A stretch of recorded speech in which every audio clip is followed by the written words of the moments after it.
बिस्मिल्लाहिर्रहमानिर्रहीम। वेलकम करते हैं हसन एजुकेशन सिस्टम के प्लेटफॉर्म पे। लेटेस्ट अपडेट्स क्या है एसटीआई स्कूल टीचर इंटर्नशिप के हवाले से, और क्या गवर्नमेंट ने नई हुकूमत अमली जो बताई है, प्रोसेस बताया है कि आपने किस तरह इसके ऊपर अप्लाई करना है। बेसिकली नई सिरे से ही आपका अप्लाई हो रहा है और इस अप्लाई का भी कोई ऐसा सच कोई ज़्यादा इम्पैक्ट नहीं होगा। अब इसके अंदर भी जो होगा कि सिफारशी और ये इसमें कोई करप्शन और इस तरह की चीज़ें ही चलेंगी। खैर अब क्या कर सकते हैं, लेकिन ये है कि अब ये चीज़ें सारी कैंसिल हो गई हैं। आपने लॉगिन करना है अपनी इस प्रोफाइल को। अभी लेटेस्ट क्या ऑप्शन आ रहा है, तो आप ईमेल देंगे और उसके बाद पासवर्ड वगैरह देने के बाद ट्रैक एप्लीकेशन के ऊपर जाएंगे। जैसे ही उसके सामने जाएंगे, आपको मैं सोल्यूशन भी बताऊंगा आगे जाके आपने करना क्या है। तो आपके सामने देखें इस तरह का पोर्टल ओपन हो रहा है और इसका कोई फ़ायदा नहीं होने वाला। ये सारी चीज़ें कैंसिल हो गई हैं, रिवर्स हो गई हैं। अब बेसिकली हुकूमत की तरफ से यही कहा गया है कि आप अपने करीब तरीन आपके जो स्कूल है, गांव में, कस्बे में, शहर में, आप वहां पे जाके पता करें आपके सब्जेक्ट की कोई सीट है तो वहां पे आप अप्लाई करेंगे। ठीक है। अब पहले प्रेफरेंस आपको दी जाएगी, उसके बाद यूसी नंबर होगा, यूनिट काउंसिल के अंडर जो भी अप्लाई आप करेंगे। ठीक है। डोमिसाइल वगैरह सारी चीज़ें, डॉक्यूमेंट्स वगैरह की वेरिफिकेशन होगी। ठीक है। मैनुअली बेसिकली ये सारी चीज़ें हो रही हैं। ठीक है। उसके बाद अगर उस स्कूल के अंदर या आपके अकॉर्डिंग वहाँ पे ठीक नहीं है, या वहाँ पे अगर कोई अप्लाई करने वाला नहीं होगा, तो साथ वाले गाँव का कोई भी स्टूडेंट है, मेल फीमेल, उनको प्रेफरेंस दी जाएगी। ठीक है। तो बेसिकली हायर करने का प्रोसेस थोड़ा सा चेंज हो चुका है। तो यहाँ पे ये फाइनल मेरिट लिस्ट लगनी थी, अभी यहाँ पे वही जो चीज़ें शो हो रही हैं उसी तरह सिलेक्टेड, कुछ भी इसके अंदर कोई अपडेट नहीं होना, क्योंकि हुकूमत ने अपनी पॉलिसी बदल ली है। क्योंकि स्टूडेंट्स ने ये गवर्नमेंट ने एक किया कि अप्लाई करवाने के बाद आपका इंटरव्यू भी लिया टॉप 10 का, और उसके बाद फिर क्या दिया कि आप वेट करें, क्योंकि इसके अंदर बहुत ज़्यादा बेज़ाब्तियाँ थी। इनके वेबसाइट के अंदर बहुत ज़्यादा इश्यूज थे, और परसेंटेज में इशू आ रहा था, सब्जेक्ट का इशू आ रहा था, और इसके अंदर भी कुछ इश्यूज वगैरह थे। इस वजह से फिर गवर्नमेंट को कुछ समझ नहीं आ रही थी। अगर हम सिलेक्शन कर देते, फाइनल मेरिट लिस्ट जारी कर देते हैं, और एक दफ़ा तो गवर्नमेंट ने कोशिश की थी कि जारी जारी कर दिया जाए, लेकिन उसमें बहुत ज़्यादा इश्यूज होने थे बाद में, क्योंकि ये सारी चीज़ें बिल्कुल खुली किताब की तरह सारी चीज़ें थी, और इसलिए हुकूमत ने ये समझा कि हम चीज़ों को रिवर्स कर दे। डेफिनेटली अब बहुत से सारे मतलब सवाल तो जन्म हो रहे हैं, यहाँ पे ले रहे हैं, लेकिन ये है कि अब गवर्नमेंट जो है ना, तरीकाकार यही है कि वो अपने करीब तरीन गांव से जाके पता करें, एप्लीकेशन वगैरह सबमिट करवाएंगे,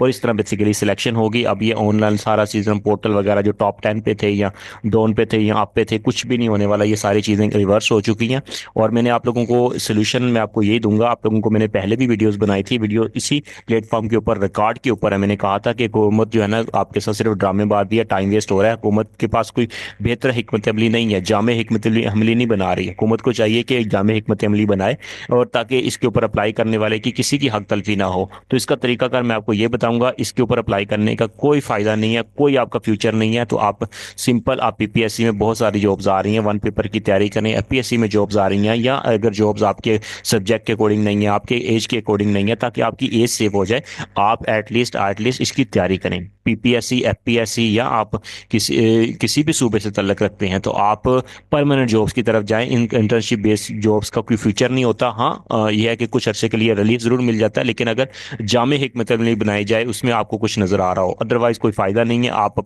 अपना फोकस रखें, कंसंट्रेशन आपकी होनी चाहिए कि इसकी जो परमानेंट जॉब्स है, पीपीएससी वन पेपर की तैयारी करें, लेक्चरर की जॉब्स आ रही हैं उसकी तैयारी करें, या जनरल जॉब्स आ रही हैं, आप तो तैयारी करेंगे, इंशाल्लाह आपको कामयाबी मिलेंगी। अदरवाइज 3-4 मंथ के बाद तैयारी करेंगे तो एटलीस्ट आपका टाइम वेस्ट हो चुका होगा। ज़्यादा से ज़्यादा आपको कितनी 2 लाख आपका बन जाएगा, या आपका 3 लाख बन जाएगा, लेकिन आपका फ्यूचर सेफ नहीं है।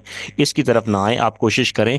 और ये चीज़ें आपने इस चीज़ का एक जायका भी आपको मिल चुका होगा कि ये सारा टाइम वेस्ट ही था तब तक। अब ये तकरीबन 1-1.5 माह आपका हो गया, ठीक है, वेस्ट ही हुआ है ना, क्या फ़ायदा हुआ। तो इसलिए ये है कि आगे भी जो जिन लोगों को हायर करेंगे, तो उनको तो बड़ा मज़ा आ रहा होगा ना। ठीक है कि ठीक है, जॉब मिल गई, बहुत अच्छा तरीकाकार है, बहुत ठीक है, ज़बरदस्त हो गया। ठीक है। लेकिन देखें, जिसे कहते हैं ना कि जब आप जॉब कर रहे होंगे, आपको अच्छा भी लग रहा होगा कि जॉब मिल गई हमें, आपको पे भी मिल रही होगी, लेकिन यह है कि आगे फ्यूचर नहीं है। ठीक है ना। आपने जब 3-4 महीनों के बाद, ये क्योंकि परमानेंट तो होनी नहीं है, उसके बाद फिर आपको निकाल देंगे, फिर आपको अफसोस होगा कि काश यही अगर मैं अपॉर्चुनिटी जो क्योंकि आप जब जॉब कर रहे होंगे फिर आप किसी पे अप्लाई नहीं कर सकते होंगे। ठीक है। अप्लाई करेंगे डेफिनेटली, फिर तैयारी नहीं कर सकेंगे। इसलिए फिर आपके माइंड में ये आएगा कि जो जॉब्स आ रही थी वो मौका क्यों छोड़ा। इसलिए कोशिश करें, जो अप्लाई नहीं कर सकते या नहीं हो रहा जिनकी सिलेक्शन, या जिनकी इस चीज़ को समझें। ठीक है। जिनको लग रहा है जिनकी ऑलरेडी जॉब्स है, वो तो ठीक है, लेकिन यह है कि जिनका जो कुछ आगे फ्यूचर में बनना चाहते हैं ना, मेरा बात करने का मकसद ये है कि वो डेफिनेटली डेफिनेटली परमानेंट जॉब्स की तरफ आए, पीपीएससी एफपीएससी या कोई गवर्नमेंट की अच्छी जॉब्स आती है उनकी तरफ अप्लाई करें। ये इंटर्नशिप प्रोग्राम वगैरह है, इस तरह पहले भी टाइम वेस्ट हुआ है, आगे भी टाइम वेस्ट होगा, सिलेक्शन उनकी होनी है जो सिफारशी होंगे। ठीक है, क्योंकि अभी भी ठीक है, पंजाब के अंदर करप्शन है, लेकिन यह है कि कुछ काली भेड़ें हैं, ठीक है, और चीज़ों को इम्प्रूव करने की ज़रूरत है। और मैं अपने ऑनरेबल जो हमारे रिस्पेक्टफुल जो हमारे एजुकेशन मिनिस्टर हैं उनकी नीयत पे शक नहीं कर रहा, लेकिन डेफिनेटली दरमियान में बहुत सारे ऐसे लोग हैं जो कस्बों में, गांव में, शहरों में, ठीक है, जो जो कि इसके ऊपर भर्ती करेंगे डेफिनेटली। तो इन चीज़ों के रोकथाम के लिए भी फैसले किए जा रहे हैं, लेकिन यह है कि अगर आपने आगे बढ़ना है, अपने फ्यूचर को ब्राइट करना है, तो फिर आपको डेफिनेटली वन पेपर की पीपीएससी एफपीएससी या इसके बराबर कोई अच्छी जॉब्स की तैयारी करनी पड़ेगी ताकि आपका फ्यूचर ब्राइट हो। ये एसटीए इंटर्नशिप ये आपकी फ्यूचर को ब्राइट नहीं करते, ठीक है, कुछ अरसे के लिए रिलीफ जरूर है, लेकिन ये अगर आपको लगता है कि ये जॉब्स भी चलती रहे, आप साथ साथ आप अप्लाई भी करते रहेंगे, तो फिर आप करें। अदरवाइज ये है कि आप जितना अच्छी तैयारी करेंगे उतनी ज़्यादा सिलेक्शन के चांसेस होंगे। तो ये बेसिकली इसका हल यही है कि आप इंटर्नशिप के चक्कर में ना पड़े, आप सीधा सीधा अपनी तैयारी करें और परमानेंट जॉब्स की तैयारी करें। इंशाल्लाह एजुकेटर की जॉब्स भी उम्मीद करते हैं कि गर्मियों की छुट्टियों में इंशाल्लाह आएंगी और आप लोग अप्लाई करेंगे इंशाल्लाह। इसके बारे में लेटेस्ट अपडेट्स आपके साथ इंशाल्लाह शेयर करूंगा। और ये इंटर्नशिप का प्रोग्राम इसीलिए रिड्यूस किया गया था, 9 से 4 मंथ, 3.5 मंथ के लिए किया गया था। इसके लिए इंशाल्लाह आपके लिए अच्छी खबर है आने वाले वक्त में इंशाल्लाह। हसन एजुकेशन सिस्टम के प्लेटफॉर्म को ज्वाइन कर लें, इंशाल्लाह लेटेस्ट अपडेट्स आपके साथ शेयर करेंगे। All the best.